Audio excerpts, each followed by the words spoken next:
Question 3 of this exercise is an interesting question based on the question 1 of the same exercise. Here's what the problem statement says. In a huge park, people are concentrated at 3 points. Point A, where there are different slides and swings for children. So this is point A here. Then point B, which is a man-made lake. So this is point B. And point C, which is near to a large parking and exit. So this is point C. So, and we are told that people are concentrated around these 3 points. Now the problem says, where should an ice cream parlor be set up so that maximum number of persons can approach it? So what this problem basically means is that where should an ice cream parlor be situated so that people can, the maximum number of people can approach the parlor easily, which means shortest distance possible.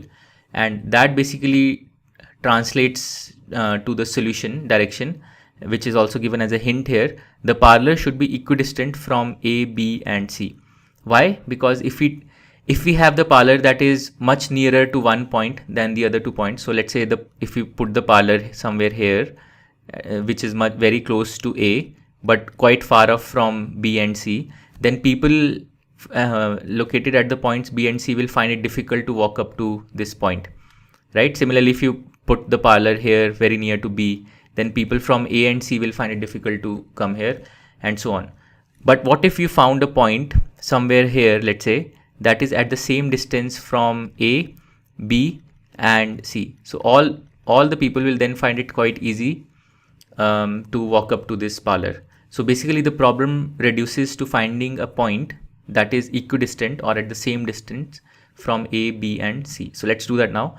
So in this figure here, I have zoomed up the A, B, C, the points A, B, C. And what we are going to use is basically the idea of question 1 of this exercise, finding a point that is equidistant from 3 points. And how did we do that? Well, if you want to refer to it again, you can go back to that video.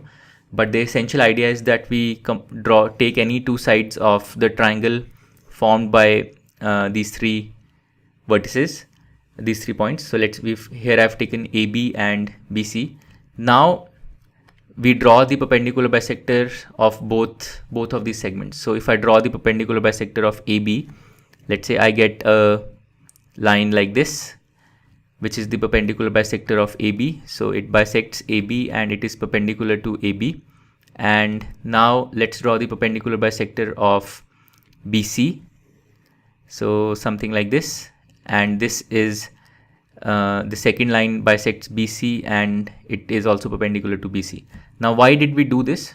Well, because if we take any point on the first perpendicular bisector, let's say any point on this line, on this first line, it will be at the same distance from A and B, because this line is the perpendicular bisector of AB.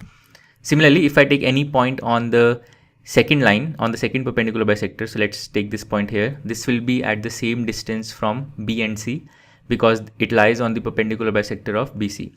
And this means that if I take the point that is on both perpendicular bisectors, which is just one point, this point here, the intersection of the 2 perpendicular bisectors, this must be equidistant from A and B because it lies on the first perpendicular bisector, but also equidistant from B and C because it lies on the second perpendicular bisector.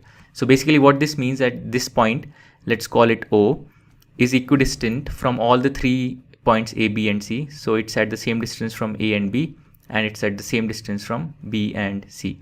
So this is how you locate the point that is equidistant from all the 3 points.